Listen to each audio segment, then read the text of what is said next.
What's up, guys, and welcome back to ItsASheThIngTV by me, Dominique. Guys, I know it's been such a long time, but we are back, okay? We are back in Atlanta with our favorite Georgia peaches. I use that term loosely. Okay, let's just get right into this, okay? Let's do this. So, welcome to the Real Housewives of Atlanta, Season 9, Episode 1, review by me, Dominique.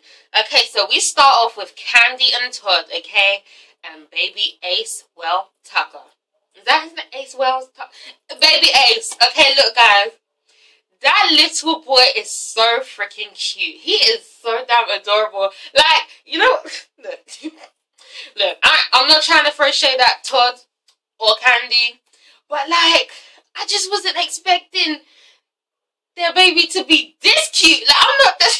Is that rude? I'm not trying to be rude. I am trying to be rude. But he's gorgeous. He's absolutely gorgeous. Okay, but anyway, so instead of potty training him, right, they are toilet training him. That's right. Okay, he's not even 1 year old yet, and they have the little boy on the toilet, grown people's toilet, doing shits and whatnot. Alright, I don't have an issue with this at all. So I don't see why other people have an issue. You know, parents are free to do whatever they want or whatever they feel is right for their kid. You know, if it's not harmful, which I don't think using a grown-ass toilet seat with assistance from your parents is, then yeah, they could do whatever they want. It's smart. Let's just skip potty training. Okay? Let's just skip potty training and take you straight to the big boy toilet. Yeah. You know, he seemed comfortable. He was fine. Alright? So yeah, that was basically everything of Todd and Candy this episode. Okay, so I can see that they don't really have a storyline. Alright, let's move on. So we go to Moore Manor. Moore Manor is still under construction, guys. Okay, it's still under construction, but Kenya doesn't want to know. She's not trying to hear that. Okay, she wants that house finished by force. Okay, by any means necessary, just to prove her point. I mean, okay, all right. Okay, so you know her house is still, like, when I tell you it's barely finished. Okay, it's barely finished. All right. It doesn't. I don't even know how she's even living in there, to be honest. I don't know. But okay. Alright, but then she has the nerve to compare it to Chateau Cheray. Alright, she says, oh, Chateau Cheray, which has taken like 5 years to finish. I mean, like it's a bad thing. Let's just, okay, look. I would rather, okay, take 10 years, okay, not 10 years, 5 years.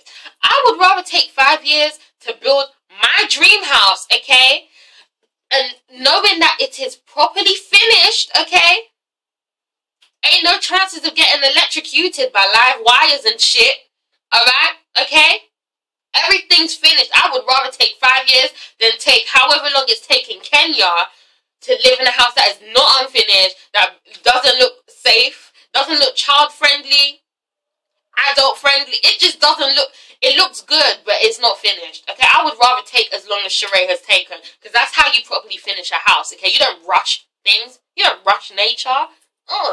Okay, so that's what Kenya's doing. And then obviously she reveals that her and Matt are no longer together because he has anger issues. I mean, I could have told you that Mighty Moose Matt had anger problems. Okay, like I was so here for their relationship because I was genuinely happy for Kenya. I really wanted someone to love her. I really did. You know, and I felt like Mighty Moose Matt was the guy, but anger issues and he's big as fuck. Kicking in doors and whatever he kicked in just because she got a message from someone, or I don't know. Yeah. Mighty Moose had to go. You know, so yeah. Don't know what their situation really is right now. They're separated for, well, not separated, but they're not together. But okay, we'll see. Alright. So then, she also reveals that she will be throwing a housewarming party. And I'm sitting here thinking, what house is it that you're going to be warming exactly? Not this unfinished mess. Okay. Alright, we'll get on to that later. So, speaking of houses, we go to Chateau Cheray. Guys, look. Like I said, I would rather take as long as Sheree has taken just so that my house looks as good as that. You know, look, I put my hands up, okay? I put both hands up, okay? When I say that I didn't really feel like Chateau Chateau Sheree would come together in the way that it's come together. But let me tell you, that house is so gorgeous. Alright, it's not even fully finished yet. You know, obviously they have to add the, you know, interior design and all of that. But it is gorgeous. More Manor ain't got shit on Chateau Sheree. I'm just saying. I'm just saying. Okay, that Sheree, you did well. You did good. Alright? This is how you probably finish a house. Okay? Good things take time. Alright, so anyway, you know, she's just basking in the feel of her house. You know, yes, look at it. Alright? Then she says that her and Bob are still friends, okay? And they're going to remain friends until he gets his, you know, like, he has a lot of work to do, basically, okay? Alright, so her chateau isn't open for business for him. Okay. And then, you know, we see how her kids have grown. They have grown so much. And, you know, obviously Kyra is sexy as hell. Okay, her kids have grown, like, they really grown. But anyway, yeah, Sheree's doing good. Good to hear. Moving on, so we get to see Auntie Portia, and she visits Phaedra and the kids, okay? Everyone has grown up. The kids have grown up. It's just, yeah. Alright, you know, good to see that their friendship is still all good, and that's nice. Still going strong, okay? Phaedra is ready to get some new dick. Because, you know, she's just waiting for her divorce to finalize and stuff. She's ready to get on the prowl, or whatever that saying is. But the whole time, I was just thinking, you know, as fucked up as Apollo was, I don't see Phaedra getting a man that fine again. I really don't. But hey, what do I know? Okay. But yeah, ready for some new dick. You know, her and Portia catch up.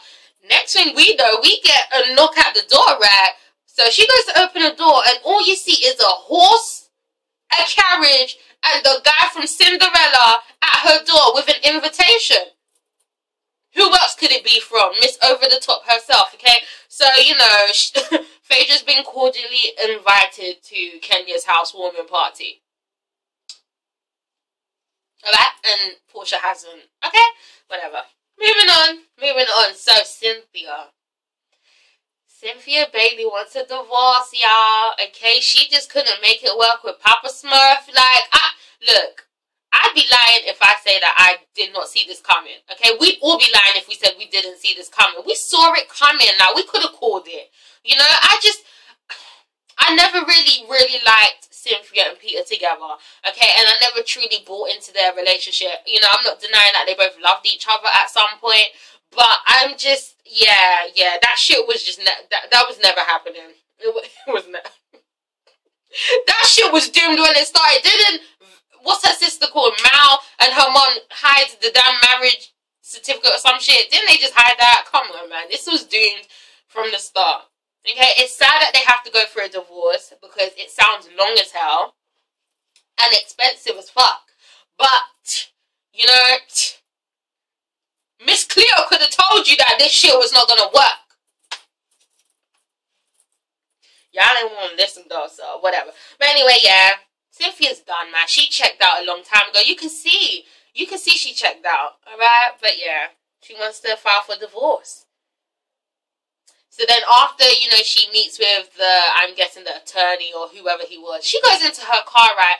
And I'm just sitting here thinking, did Mona Scott Young have anything to do with this episode of Real Housewives of Atlanta? Because what the fuck was that love and hip hop moment in the car? Huh? Sitting in the car looking all sad and the sad music playing. We don't do that on Real Housewives of Atlanta. Okay? No. Don't start doing that shit, Bravo. We've seen enough of that on Love and Hip Hop. We don't want to see that fake shit. Alright? Don't do it. Don't do it. Mona, stop. Stop. I know she was behind it somehow. Probably contacted Andy like, Andy, guess what? I have something for you. Alright, moving on.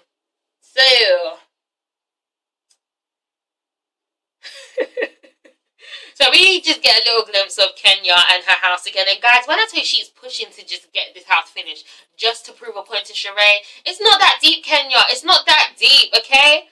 You know, those who rush life, it doesn't really ever work out for them, okay? Let your house finish when it's ready to be finished. You know, you're forcing this housewarming thing, like, yeah. Not today, not today. Alright, so, Portia goes to anger management classes, okay? Obviously, following the comments that she's received numerous amount of times from the ladies, okay? You know, you seem like you're a threat. You know, we have to be on edge whenever it comes to you. We never know when you're going to pop off. Yeah, all those comments. So she's taken it upon herself, or she's been forced to go to anger management classes, right? So she reveals that she was badly bullied back in school, high school and middle school, okay? She was badly bullied.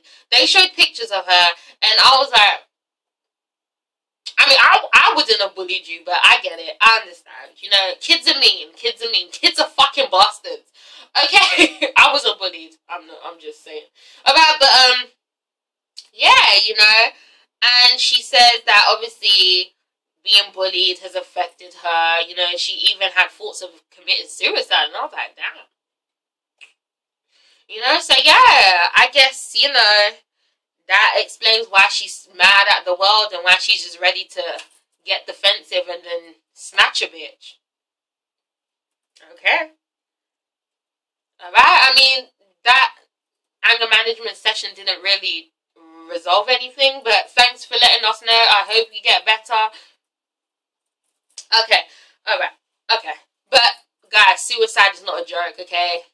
Don't do it. Just don't. I know it's easier said than done, but there's always someone to talk to, okay? Don't listen to that voice in your head. Actually talk to someone, okay? Because that shit is real, I'm saying, alright? Okay. Alright, so, Kenya personally invites Sheree to her housewarming party. So Sheree's with her daughter, all grown up too, just looking over the house and everything, and then she gets a call from Kenya.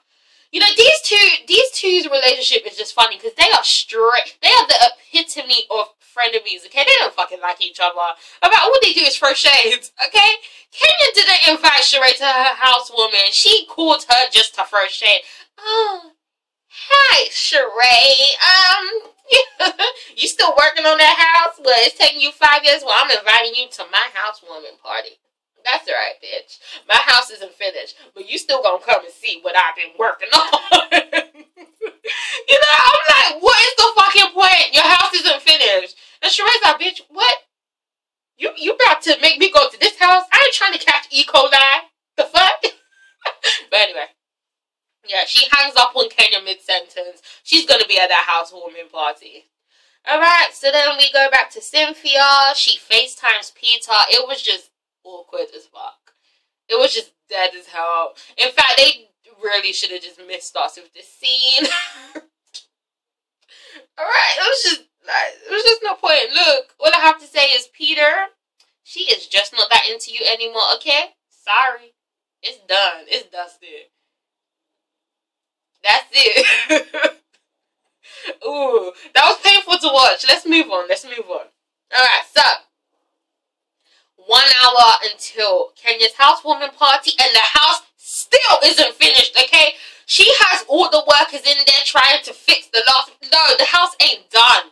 The house ain't done. It's not a job where, you know, you could just add some furniture. The house isn't fucking done. You have wires everywhere. You have walls that still need to be plastered. Your house ain't finished. Your house isn't finished. What was this housewarming party for, huh? What was you warming exactly? The house looks cold as fuck. Maybe that's what you meant by housewarming. Lord. Oh, no. So then after we see what looks to be an unfinished house, miraculously, it looks finished, okay? They show us the kitchen, the dining room, or whatever, and I'm like, hold the fuck up. What kind of witchcraft is this? Alright? We just saw the house. It's not finished, and now all of a sudden it looks all prim and proper and polished. Stop fucking around with me. Stop it. It's not finished. Don't do that. Okay? I'm sure I'm not the only one that noticed it. Like, you mean to tell me within an hour they did all of that? The house still ain't finished, okay? The fuck? Anyway. So while she's getting ready, obviously Cynthia comes through to, you know, blah, blah, blah, get ready too. And then she sees some gifts that were sent to Kenya from Mighty Moose Man. Alright, and you know, Kenya just gets in her feelings. And this was a genuine moment for Kenya that I felt, you know, I like, you could just see the real emotions from her, which we rarely get to see, actually. You know, you could tell that she really did love Matt. And it's really sad, you know, that his juvenile ass behavior has caused this, you know? Like, she was crying. She was reminiscing about how, you know, she started this house with him. You know, he came into her life when she wasn't even expecting it, and they built this house together or whatever. And now all of a sudden they're not together, you know? I hope they work it out. I hope he joins Portia's anger management classes too. Okay. Alright, so finally, guys, the guests arrive, okay? I ain't never seen that many white people in my life. That's a lie. Okay, all the guests arrive. Sheree and her friend arrive too. I'm gonna need Sheree's friend to get a bigger shirt. Look, I ain't trying to rip people apart, but that... Like, he was one sneeze away from taking someone's eye out. Okay, did you see how tight that shirt was? If he inhaled any further, that button would have just popped right open and shot someone right in the eye. Okay, okay, alright. But anyway, you know, as Sheree enters, she notices all the unfinishedness of the house. She's like, that ain't finished. What the fuck? What is this? I'm not Sheree. Sheree's too much, okay? She's too much. They are so fucking fake to each other. It's so funny. Like, oh, hey, girl, your house is a fucking mess. You look good, though. Like, I can't do it. But anyway, you know, as they all arrive, Kenya then makes her grand entrance. She looks very nice in white, of course. She looks very good. Titties all out and shit. Okay, you look good. You know, she waited to throw shade and say, oh, you know, I just love how everyone... No, I can't do her accent. It's too cold, guys. It's too cold. Okay, but she was just throwing shade like, oh, I love how everyone's probably dressed. You know, no asses and titties out, you know, not showing what your mama gave you. And I was just standing there thinking, but your titties are on full display right now. Okay, but you look good. You look real good. But yeah. So, what happens? Yeah. So, obviously, her and Sheree get acquainted again. They both throw shade at each other. Alright. Then she reveals that everyone is invited except Portia because she wants to feel safe in her own home. But the gag is, Portia is Phaedra's +1. Okay. Ooh, they tried it. They're so messy. Alright, but anyway. She gives everyone a tour, so obviously Candy arrives too. She gives them all a tour. Sheree's throwing endless shade too. She's like, look at all this dust. Like, Cynthia, you got some dust on your ass. Look at all this. This shit ain't finished. What is she doing? Well, like, I'm dead, okay? And then eventually Phaedra and Portia come through also, okay? So as they make their entrance, Sheree is living for them. She's like, ooh, and then Cynthia's like, what is Portia doing here? And guys, I guess we will find out next time, okay? Because that's where it kind of ended. So not only was Portia's uninvited ass up in that housewarming party, Matt also makes his debut too. Oh Lord. Can't wait for next week, but for a first episode, for the first premiere of season 9, I thought it was an entertaining episode. Okay, it was good. No Nene. I see that Candy is now the Queen Peach. Okay. But guys, this is ItsASheThIngTV. Please make sure to comment, like, and subscribe. Okay. Peace and love. Bye. Goodbye. I'm tired as fuck.